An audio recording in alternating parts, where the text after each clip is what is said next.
Good evening, everyone, or good afternoon, or good morning, depends on which place you are following us online.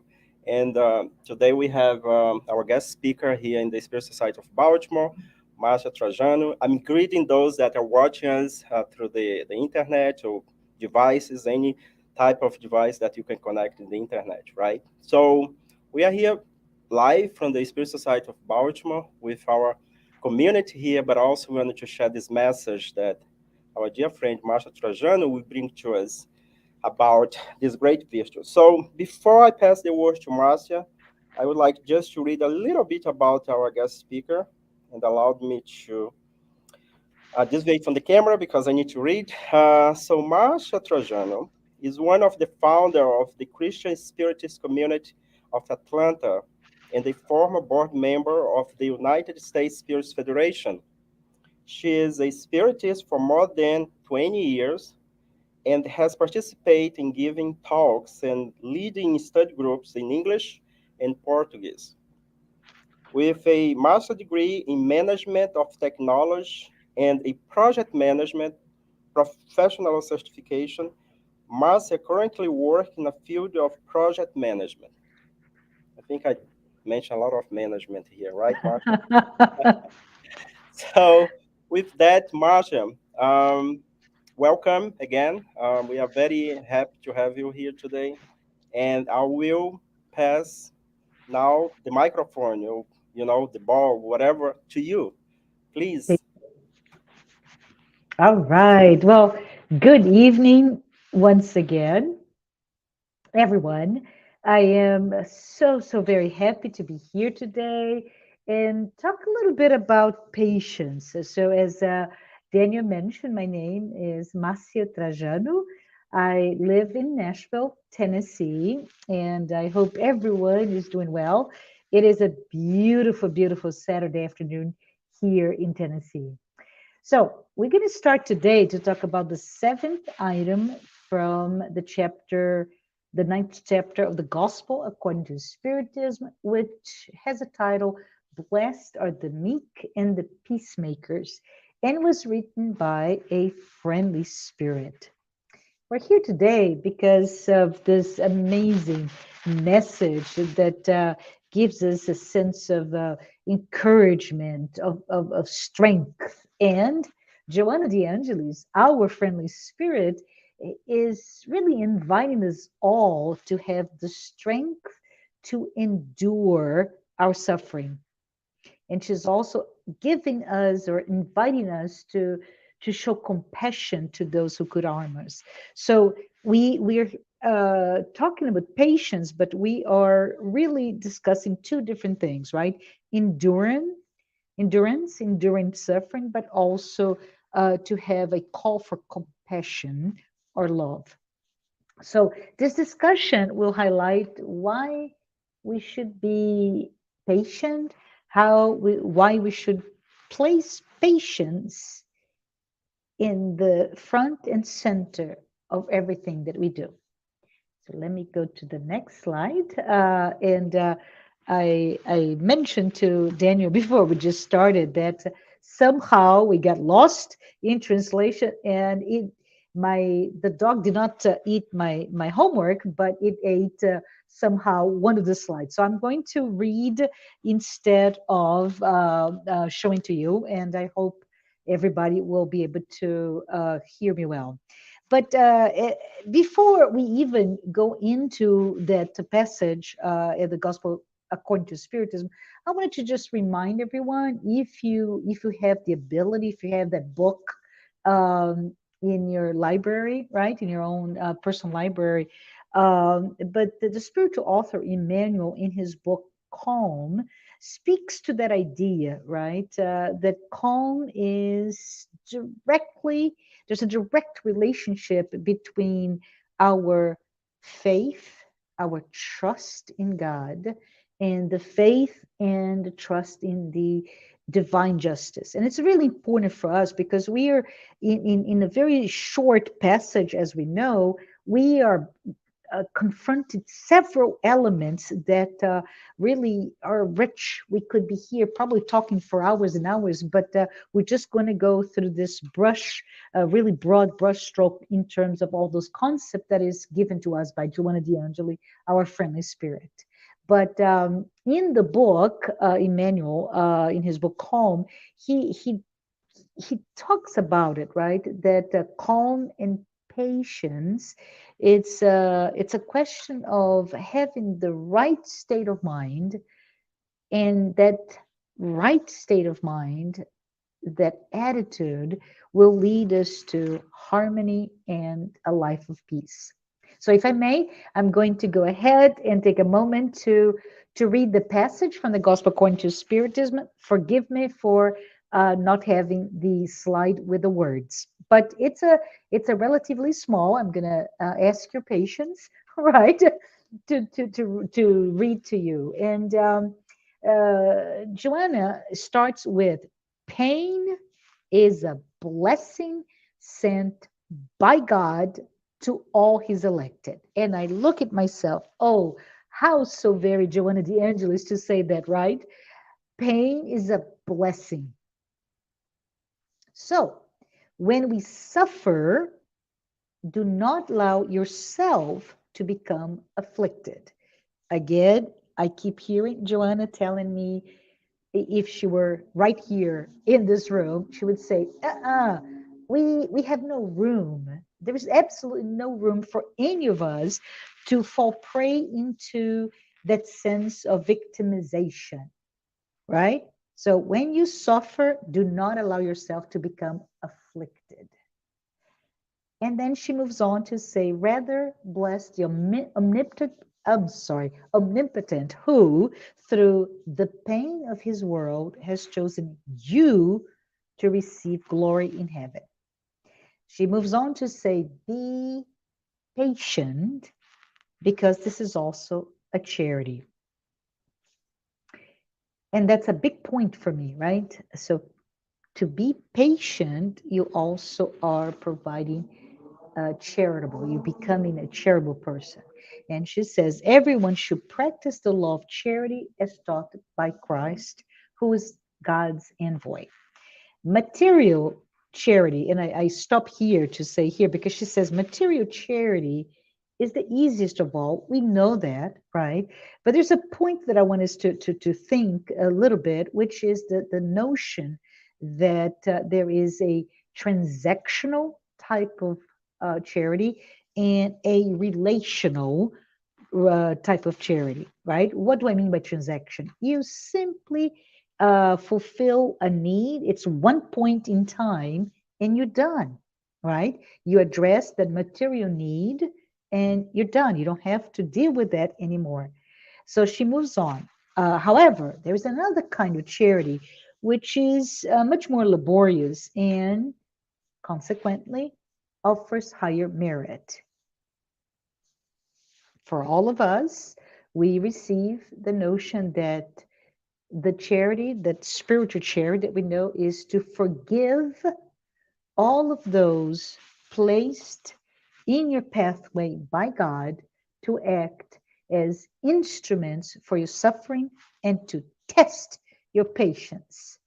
Oh my goodness. So to be charitable is to forgive, right?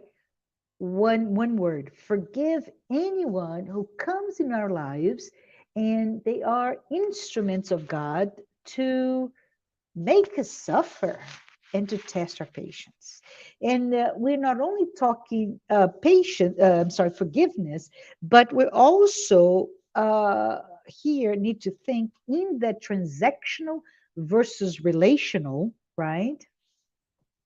To forgive can be transactional, just like a material charity. We come in, we forgive, we're done.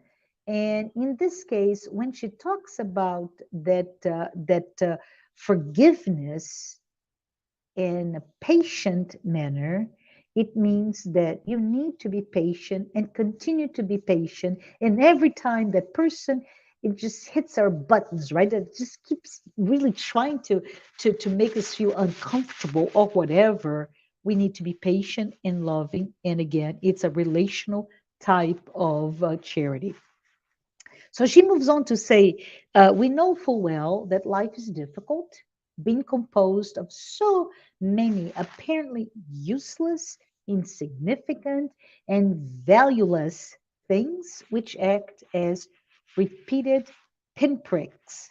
And I hear that and I say, Joanna, you are absolutely right by saying that, because those are the things that takes us out of our sense of balance and harmony and peace, right?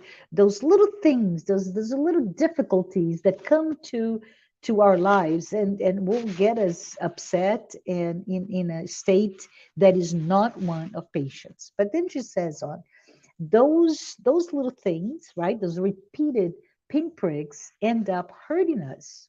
However, if on the one hand we observe with care the duties imposed upon us, and on the other we recognize the consolations and compensations received, then we must admit that our blessings are far more numerous than the pains. Again, we come to this and say, how Joanna D'Angelis is this passage, right?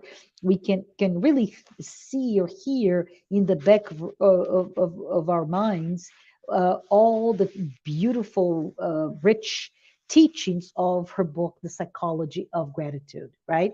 At a minimum, we are recipients of many more blessings than those instances of suffering and pain. But then she says, when our eyes are raised up to heavens and our burdens appear to be less heavy than when our brow is bowed down to earth. True. She ends the passage by saying, courage, courage, my friends. Christ is your model. As she finishes her message, we cannot stop to, if we not think about the model Christ of love, of charity, of patience, is a model that chose to suffer throughout his whole life, right? He suffered betrayal, he suffered lies, he suffered accusations, he suffered physical torture, and he was patient through all. So it's really telling when we hear that in this passage that yes, I'm here. Really, I cannot complain when I think, and I'm going to joke here, but when I think about, oh, the queue, the line in the grocery store is just longer today than usual. No, no, no, Marcia, please stop talking about. This is such a meaningless type of things that can test our patience. Let us really be patient and loving and follow Christ as our model.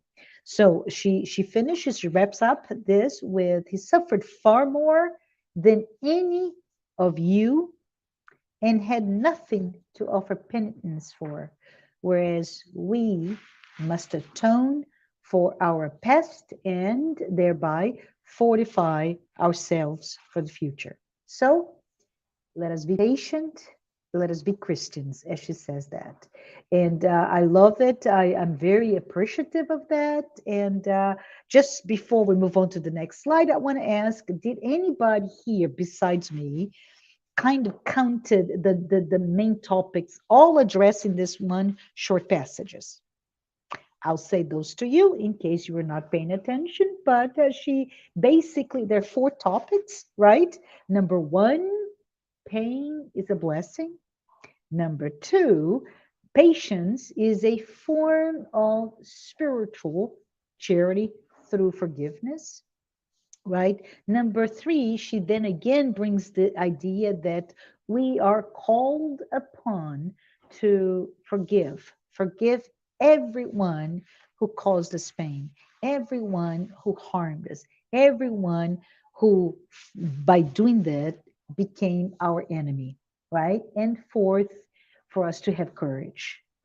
So let's move on to the next slide. I just wanted to talk a little bit here uh, with the sense of, well, patience, patience, patience. We're talking for the past 10 minutes about this message, but what is really patience, right?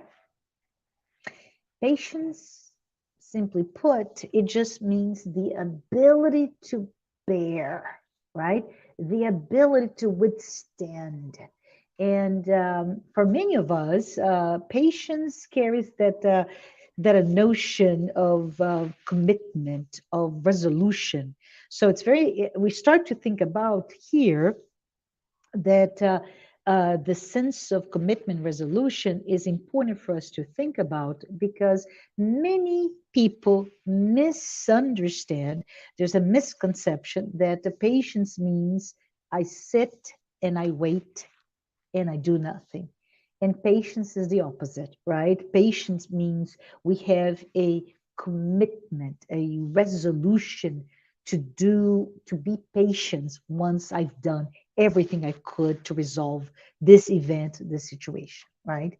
So that deliberate response to an event is important because now we are seeing that being patient and having that sense of this is my resolution, it means that I will not have an irrational reaction to the event that is happening to me, the external event that is pushing me to have a sense of a hurt or pain, right? So that deliberate response is, it can even be to, oh, say, negative thought, a negative emotion, right? Or a sense of fear, a sense of anxiety based on uncertainties. And if we pause here, right, collectively, the entire humanity, our planet is going through a time of such a sense of uncertainty that well-being is not to be taken for granted, right? And when we think about it, we can have a deliberate response, a attitude of patience, or not. We can become irrational, and we suffer because of those things that will trigger our anxiety, our fears, our lack of control, right? There is something outside of me, external to me, that I may classify in my mind as some sort of danger, or potentially dangerous, or even frustrating. So whenever we we face those situations that are so uh, out of our own control, we have a response that may cause us pain. Daniel mentioned that earlier today, a lot of management in terms of project management, right, Daniel? And I laugh when I think about it because if we were to take a parallel to the profession, the discipline of project management, this is what a project manager is the reason for being a project manager, and is what is so hard is how can you project, you plan the future that is unknown. And you do this by some tools of the profession. We have that in our toolkit to help us manage the uncertainty. What is the unknowns or the known unknowns that we can prepare for that? But life is full of it, right? Life is plentiful of moments that it puts us in a frenzy of how can I manage this? This is out of control, and I'm suffering because of my lack of control. And that's when the words from Joanna comes. They come to us again. Faith, right? Faith in this divine justice, because those, if there is a suffering, it's because it's good for you. Anyways, patience, again, from a definition, it's what provides us with the strength to endure our suffering. And patience at the same time is what will protect us from not having compassion for those who could harm us, our enemies.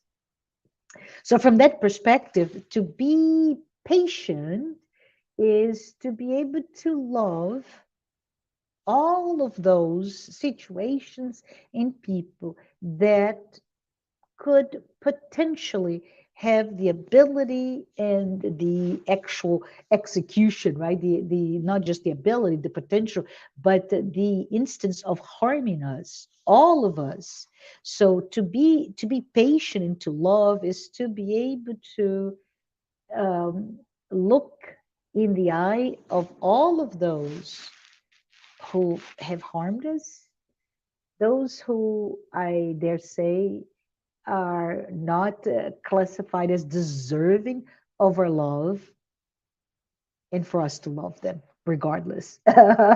So, not easy at all, but in that sense, goes back to the idea of the transactional versus relational, right? So, I can look at somebody who harms or hurts me, and I can, boom, forgive, and it's transactional. I don't think about it anymore.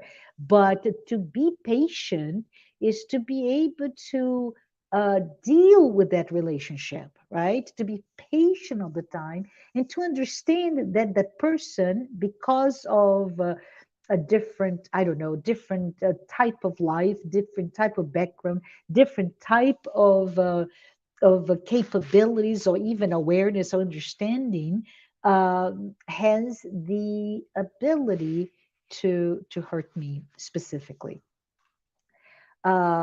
It's important here, and if we any of you have had a chance to study or read the fraternal welcome, fraternal assistance books, and the project Manuel Filomeno de Miranda, right? He writes through the psychography of Divaldo de Franco, and there's a message there that is to be able to listen. And that message, and I'm not going to read here today, but that message, as a reference here, is one that tells us for us to be able to welcome the other in his or her time of suffering, right? In her moment of vulnerability, is a moment where we need to listen with our heart. And so, from that perspective, we have a sense that to be patient is also to be there, to be present, and to listen, to really listen, and to welcome the other. Why are we talking about listening and welcoming the other? Well, who's the other?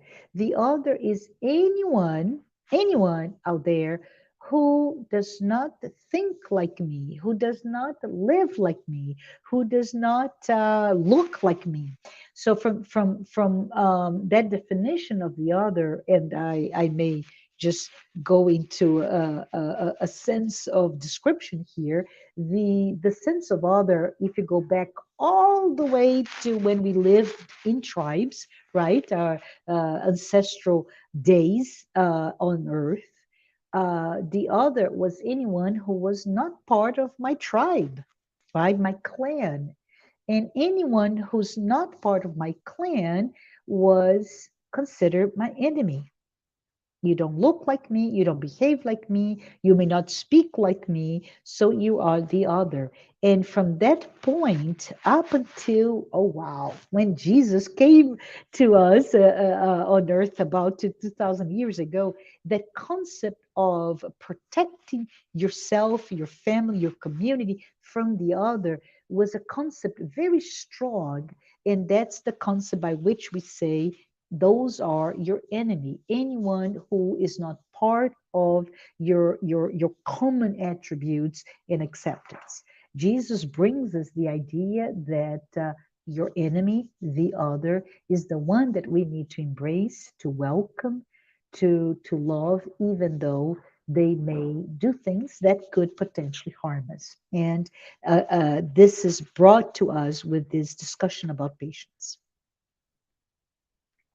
So if I go to the other slide, I just wanted to pause here to speak a little bit about the notion of courage. We heard from our friendly spirit, right? There is a note about the courage and courage to endure. And what we talk about here is that notion that we should all be able to be physically and mentally, emotionally ready to endure pain and suffering. And as we think about it, we perhaps should pause to ask ourselves, what are my triggers? Right? What are the things that pushed me to a place of pain and suffering? I mentioned before, usually, in this we're talking broad again here, usually pain is simply a result, an output of fear, anxiety, lack of control. In so many words, life is the trigger, and life triggers moments of stress, moments of anxiety that then can trigger the sense of pain and suffering, right?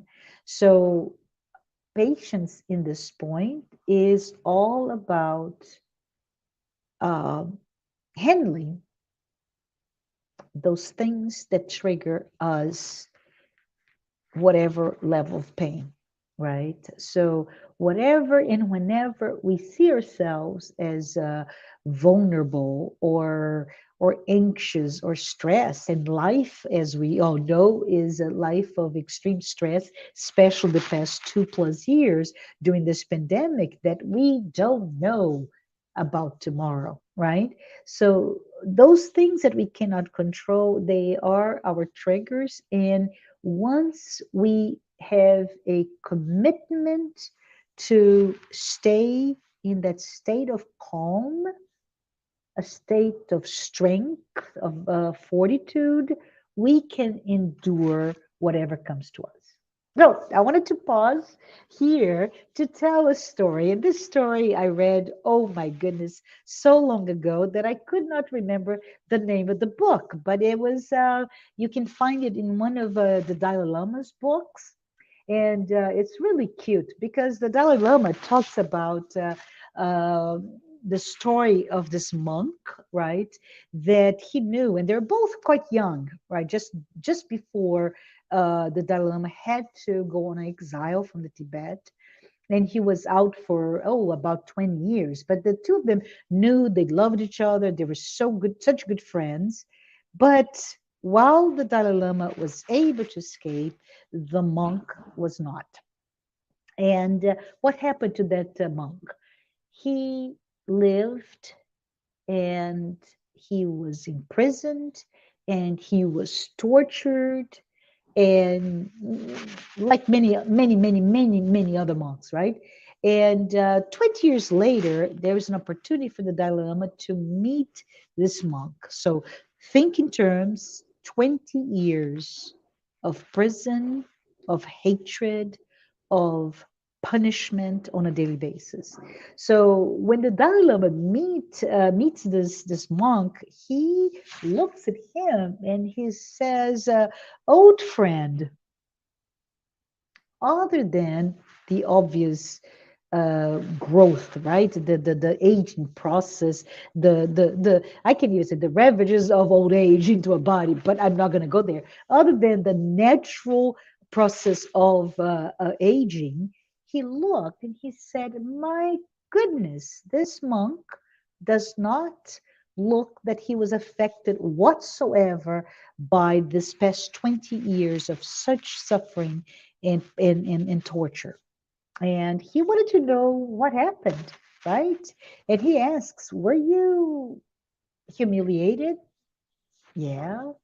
Were you tortured physically? Yeah. Were you tortured psychologically? Yeah.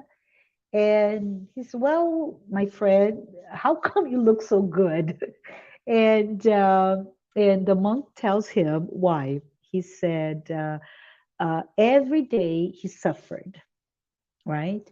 But he suffered with one fear that was the compass, his north star, his moral compass in terms of his reaction to the suffering. Every day, his greatest fear was the possibility that one day he would not have compassion for his captors, because he said if he was not compassionate and loving, he would be just like them. And it's a very interesting story, right? Because it's a story about endurance, it's about fortitude, but most importantly, it's about love and charity with his patients. So it's important for us to think perhaps that more than our physical nature, more than our intelligence, more than our perhaps our social economical status, right? Our education, our professions, more than anything, it is our state of mind, our spiritual state is what will help us endure hardships. Shall I say this again? More than anything, especially in this time of extreme uncertainty because of pandemic, your profession, and I mentioned before, right? Project manager may be a little better able to deal with those uncertainty, but just kidding there. But more than your profession, your education, your socioeconomic status, your ability, your physical, emotional, psychological being, it is your spiritual state of mind that will help you endure all of this that we're going through.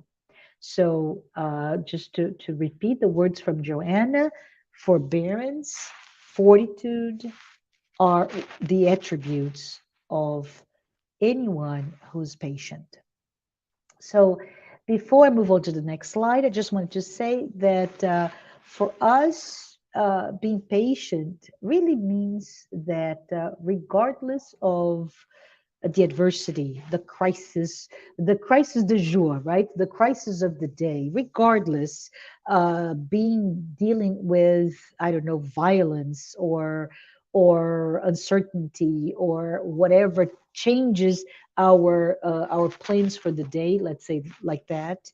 More than anything, it is really having maintaining the composure to face those adversities, right? So once things come and take us out, right? It's like somebody coming to hit us. We stay calm. We stay unperturbed.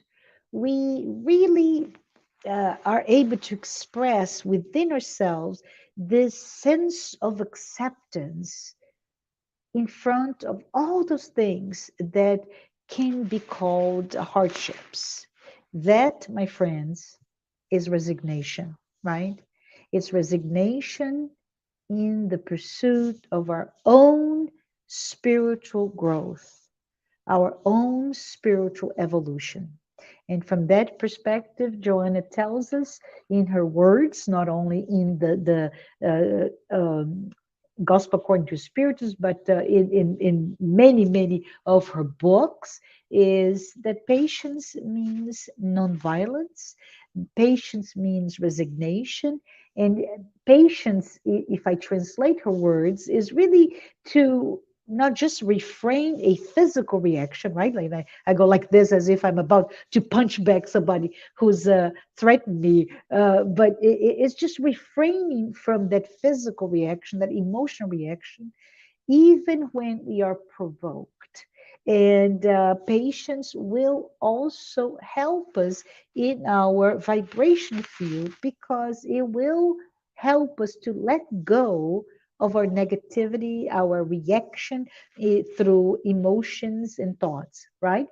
So we can never speak about patience if we're able to handle situation, but there is a resulting sense of resentment, a result sense of like I hold a grudge, therefore I am forgiving you, but there's a grudge behind me.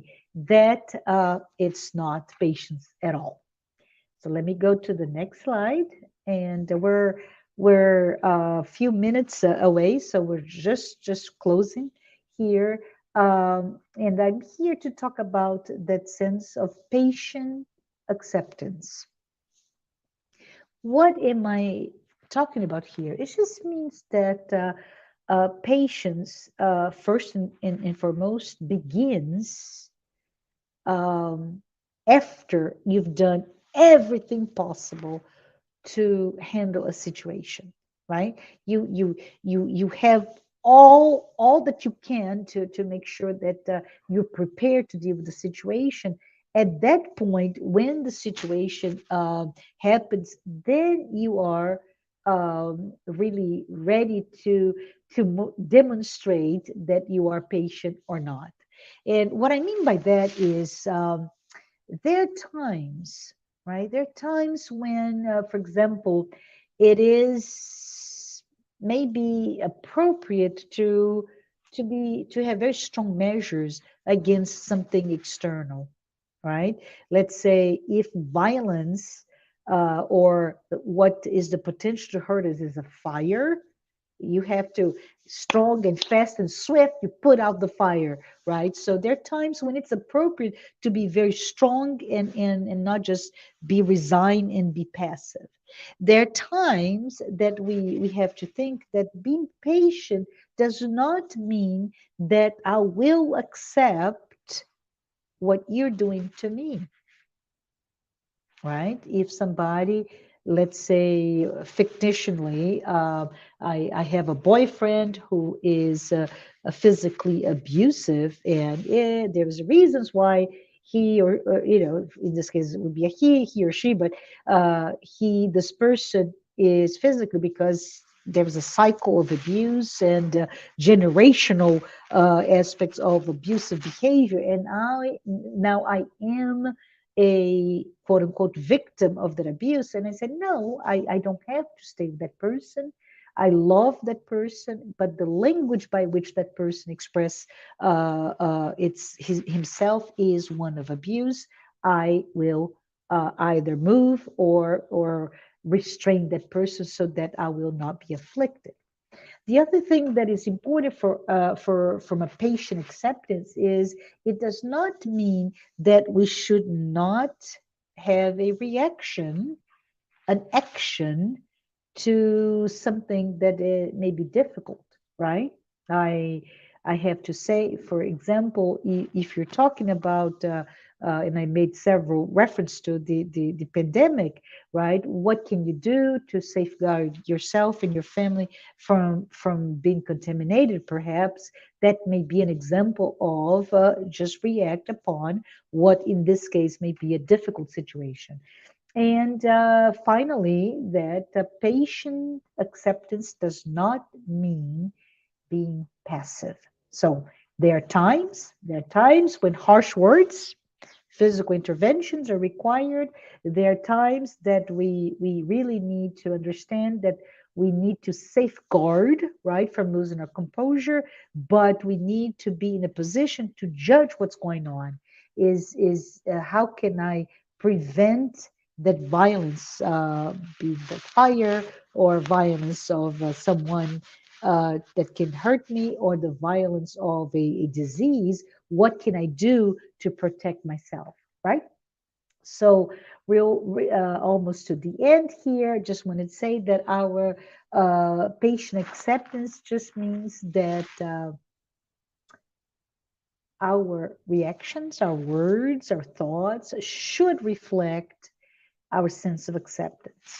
right? So, from that perspective, patient acceptance is an act of charity, and that spiritual charity that will require us to learn to forgive, learn to accept, learn, make us learn to understand, to tolerate situations, events, and people, and especially those that are really out of our control. So without patience, we may be overwhelmed by negative thoughts, right? By negative emotions, and patience is the opposite of that. And patience is actually the opposite of cowardice, as you may remember the words from the friendly spirit in the gospel according to Spiritism. It is courage, it's endurance, it is an attitude that we have to have it. So, final, I just want to say that this is an opportunity to all of us, there's an invitation for all of us to practice patience at the heart of our daily lives, right? Let us get acquainted with patience in all of its aspects when we're faced, and we're going to be faced daily with a difficult situation. Let us be prepared. Let us really understand, what do I need to do to be able to forgive? What do I need to do to be able to be compassionate? What do I need to do to stay calm, tranquil, and become stronger mentally, physically, and emotionally? With that, my invitation to for all of us to be peaceful and happy. And Daniel, I am open for any questions that you may have. Thank you, Marcia. That was a very uplifting presentation, and especially in the moment that we are living in, that it seems that our planet's upside down, right? That Right.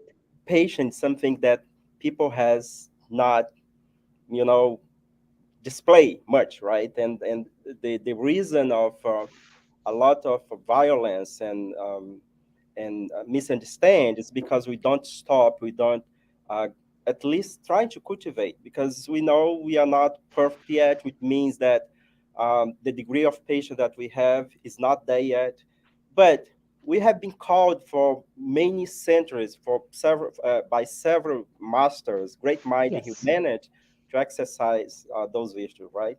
So, what I would like to do is first open here for the public if anyone has question or comment before we go to the question that we have received online in our chat. We have a couple of questions from Yasko, Paula, and Kirsten. But I would like to open here. Does anyone have any question? You can speak over there. I can repeat to Marcia here. Any comment?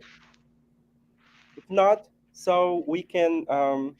If something comes to your mind, please don't be shy. So I will relate to Marcia here. Okay, so let me see here. I'm gonna go in first come first serve, right? So I'm gonna bring Kirsten's question first, and Kirsten asks question.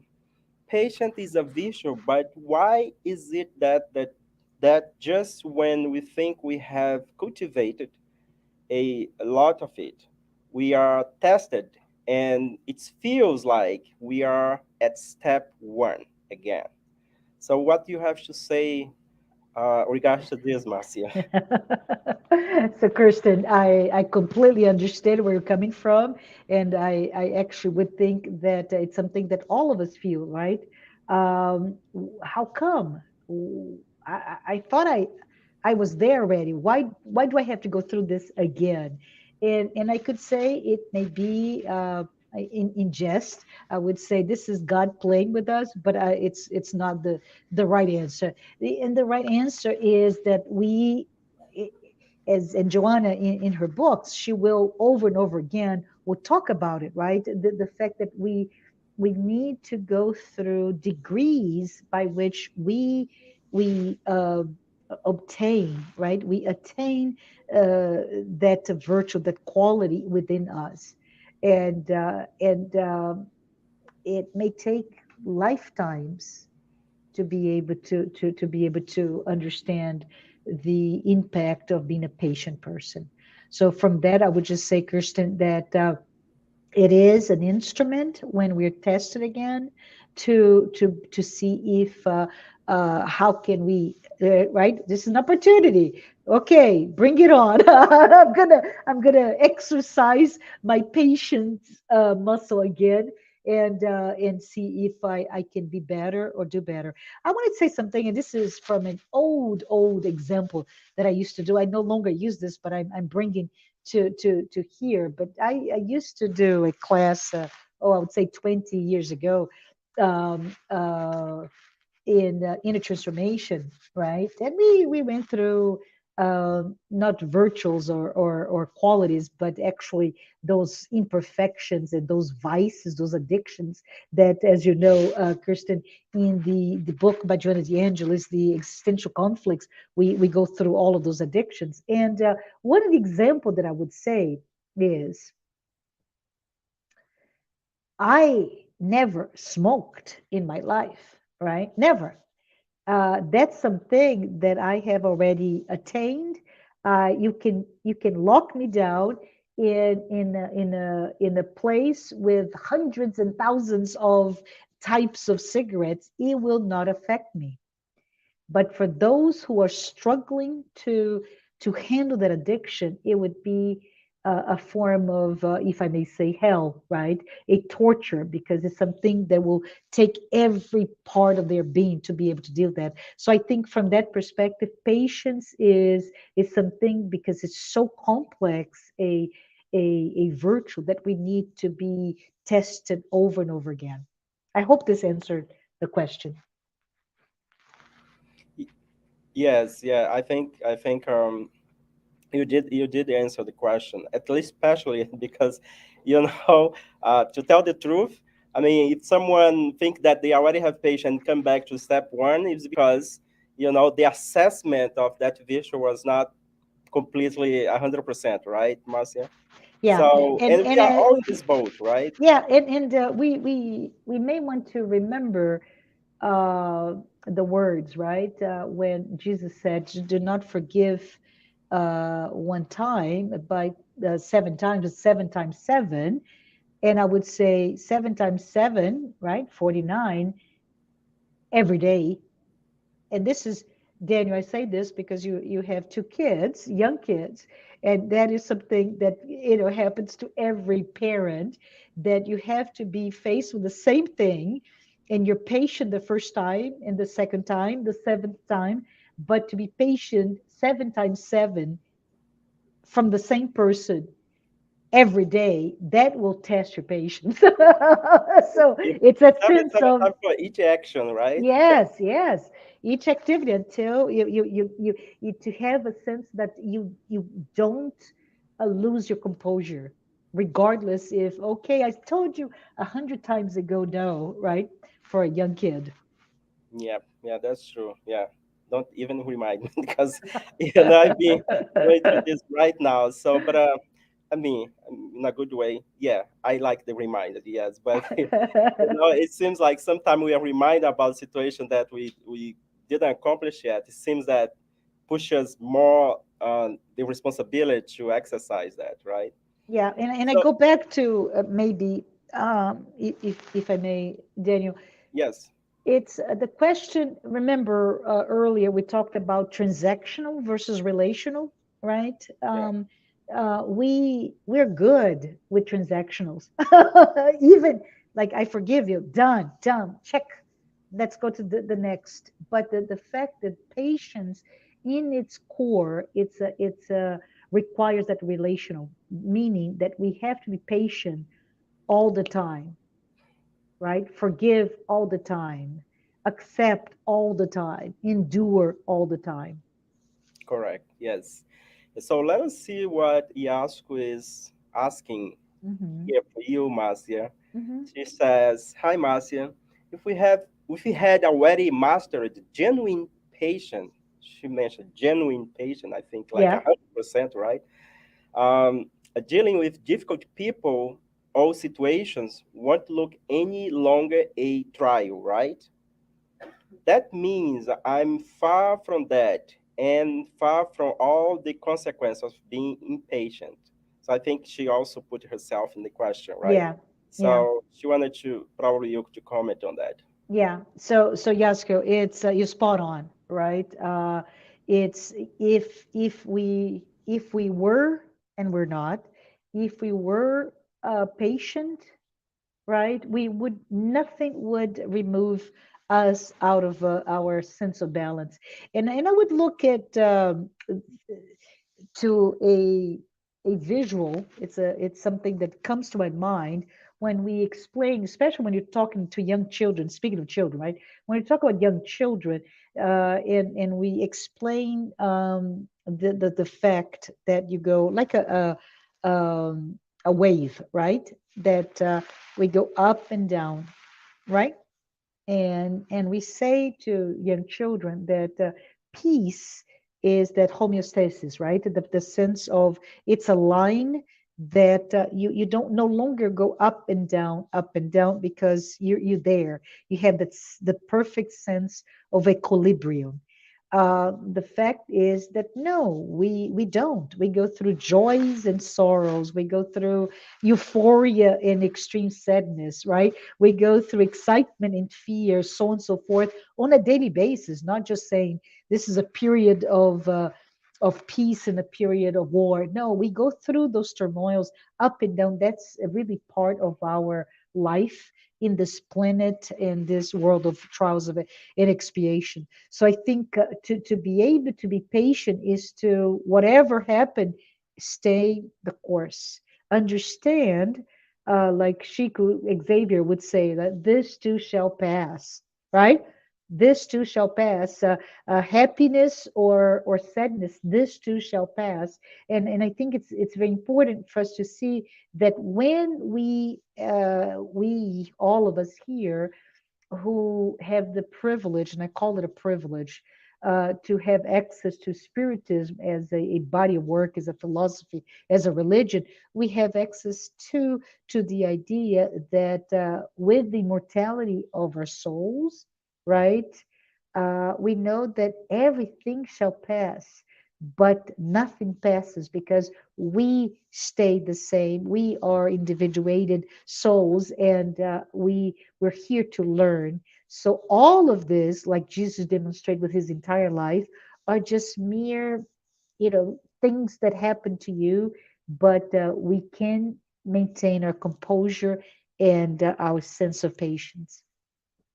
I hope this comment helped you frame that, Yasko, but I think you're spot on with your comment. Yes, I think you really brought very good point on Yasko's question and comment.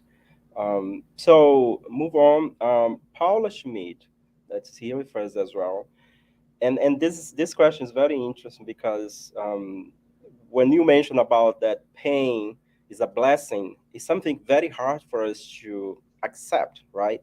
And Paula asked, great insight, um, great insights. Pain as a blessing is applied to emotional hurts, necessity forgiveness of the offender, and acceptance of the lesson, thus avoiding victimization. So she made Yes. a comment over there that I think is beautiful in the paper, right, written. But when Yeah. we bring this to our daily life, that's when the challenge uh, start, right? Yeah. So uh, when everything is good in our life, our health, our financial status, our job, so everything is in place, is in the level that we are, saying that suffering pain is a blessing. But when we are in the middle of the situation, that is where the challenge lies, right?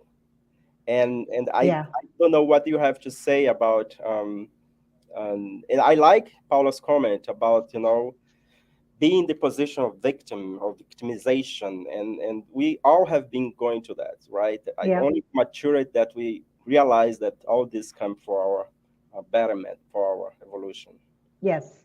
So Paula, thanks for the comment. And again, you're beautifully on point when you talk about the idea of avoid our sense of being a victim, and spiritism brings that to us, right, especially with the laws of justice, right, and the law of cause and effect, that we know if something is going on, it's because either I was responsible for it, or I'm going through a moment to demonstrate our fortitude. I would like to say, I hope that the little story of the Dalai Lama sticks with you as it stuck with me, because it's beautiful in the sense that we will face people that will come to us and torture us, right? And that monk never made that the oppressor, the torturer, never made the monk feel like he was a victim. He was able to have that mental attitude of love and compassion, and stay at a point that that he does not believe my religion is his religion, therefore he, in his love for his God, right, or lack of God, is what's causing him to have this treatment of me.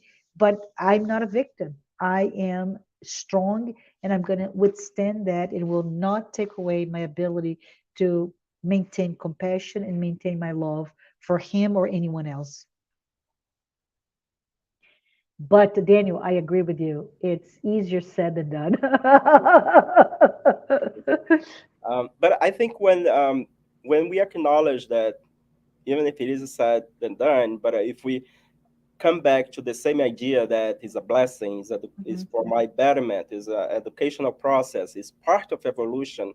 Because mhm. when we look at nature, everything is struggle, right? If we look at the Yeah. animal kingdom, is a lot of struggle for them to survive, for them to keep up with their kingdom over there, right? So we all Yeah. have someone after them, uh, and that shows to us that we are not victims, as Paula mentioned, that everything is under the process of education and the evolution of our species, right? Hmm. Yeah, absolutely. So let me go back here. Okay, Yas will come again, and I think because of time, we're gonna go a little bit fast on this question, but I'm gonna post everybody question here. So we have a couple of questions from Yas and Paula. And this one is a follow up, I think, from Yas when Hmm. she said we had okay, I already read that, right? So is this another one?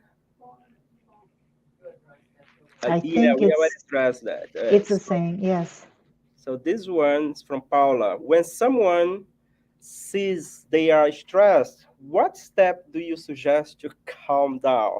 I'm eager to hear that.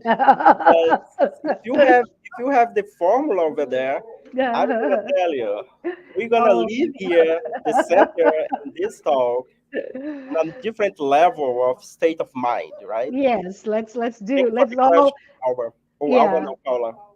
Yeah, so let's Go all ahead. be Zen. And simply, and Paula, this is my own personal opinion, right? But it's important for us to understand that stressors, if you talk about the fight or flight or freeze, right, response on our reptilian brain, it's good, right? Those stressors are actually what helps us survive. And just as Daniel was saying, we our life, our material life, animal or whatnot, we are here in a fight to survive, to staying alive. But in any case, the stress is a result of something external that you have to have a quick reaction, right? So the first thing I say, it's important to understand it's good.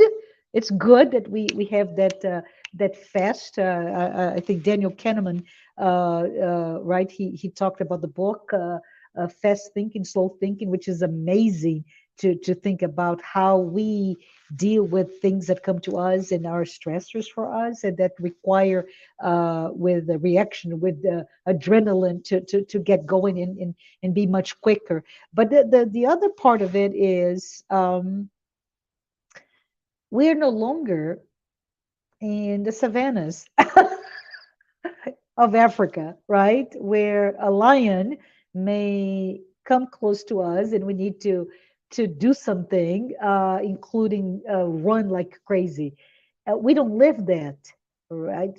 But we live through so much on a daily basis coming to us that will require and we're injected with hormones and all of those juices that will make us have a reaction that would be in those three, right? The fight, flight, or freeze. But in the fact is, we are rational human beings, and we can look at the stress as good as propelling us to have a reaction to something. But let us not be overstressed so that it becomes very negative to us, and it may lead to physical and or emotional sickness, right? I Yes, hope it helped. Yeah. no, you did.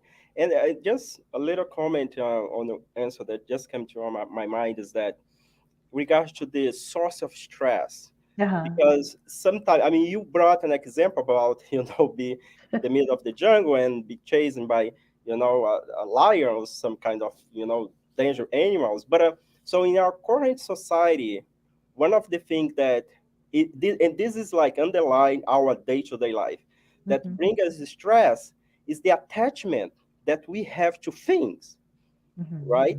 Or either like to my workplace or to my family, so attached that if some things come out of balance, then we become like very stressed, right? And this is something that becomes very difficult for us to work because we create this attachment. And even though we know that if we are attached to material thing, is something that has a deadline, right? And we learn in spiritism that um, as more attached we are to the physical plane, this is going to impact us when we cross to the other side, right? And even here, being here, right? So if I'm a person that is too attached to material thing, and if I don't have it, or if I lose that, so this is going to pose a degree of stress that now what dictates my state of mind is that external thing.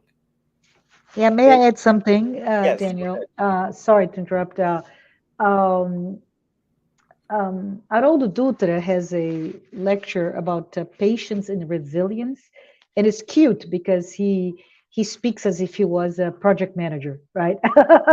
He seriously he talks about planning and pre-planning, executing, risk management.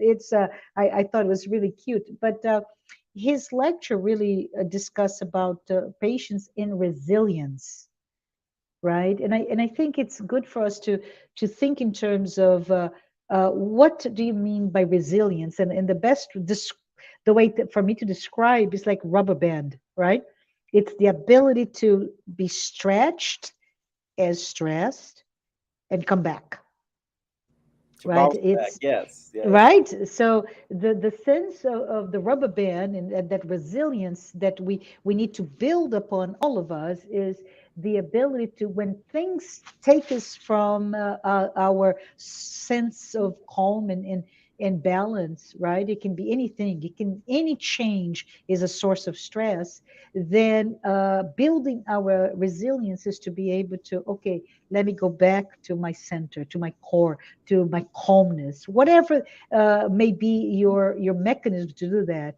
It may be prayer, it may be meditation, it may be exercise, maybe going to a spiritist center to listen to a lecture, whatever that may be, that you go back to stress and then go back to the center. One thing though is, as the rubber band, there are some that you stretch so far that it snaps, Mm, right? yes. So I think we need to be also very kind to ourselves. If we are living a life, there's so much stress that is, we are in so much pain. Seek help. Seek someone that can help you either distress or think about what are the opportunities, even with a psychotherapist or any sort of discipline or doctor or friend, whatever that may be, to get you back in the center, because even the most resilient people may lose, may snap. Yeah, no, that's true. That's true. And maybe you should come back and give a presentation to us on resilience, right? Because I think I'd that love to. Yes. this is something that will like complement, this uh, presentation about patient. I think we Mhm, have one last question, but before mhm, that, I just wanted to acknowledge Rosaura. Rosaura is in Atlanta, Georgia. So she's saying, Marcia, thank you, Marcia, for this great message. Um, and what else? And Yasko, and this is our last question, Marcia. mhm.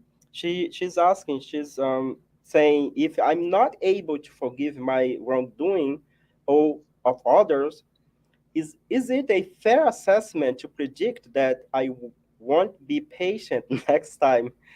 Next time, similar events when similar events happen or not? Oh yeah, So, absolutely, right. So you, Yasko, you get to the point that Joanna De Angelis in her psychological series really brings, and it's a golden opportunity here, right? It's not about I'm going to do this or I'm going to do that, I'm going to have this type of attitude or not. It's about understanding that we need to work on having the ability to love, the ability to forgive it, and most important, I love what you say, my own wrongdoings, right? When we look in terms of looking our shadows, looking at your self-awareness, your in the sense of getting to your inner transformation, it starts with us and those closest to us. And we need to understand, if we're unable to forgive, most likely that will come back to us, and we will be in a position that will be again very difficult. yes, yes. Thank you, Marcy. I think with that, we come to the end of our service tonight. What I would like to do is just, if you like to do like a just short final prayer for us, just for the, online audience, because we have a physical audience here. So we're going to continue with our passes here at the center. But let us close here for our virtual friends that is following us here. So please. Oh, yes. So at this time, I would just ask all of us to perhaps close our eyes and connect to all that is good, to our Master Jesus, to our Father, to all of the benefactors, spirits of light who are here present with us in this moment, that guide us, that help us, that strengthen us to face any and all circumstances that require us to be patient. Let us be patient. Let us be kind. Let us be loving and compassionate today and forever. So be it. So be it. Thank you, Marcia. Thank you, everyone. I hope to see you next time. And we talk later. Next time, I'll also have the audience interact with you. Today, we don't have the equipment here is not yet set up for that. But I'll talk to you later. Thank you. Thank you. Bye.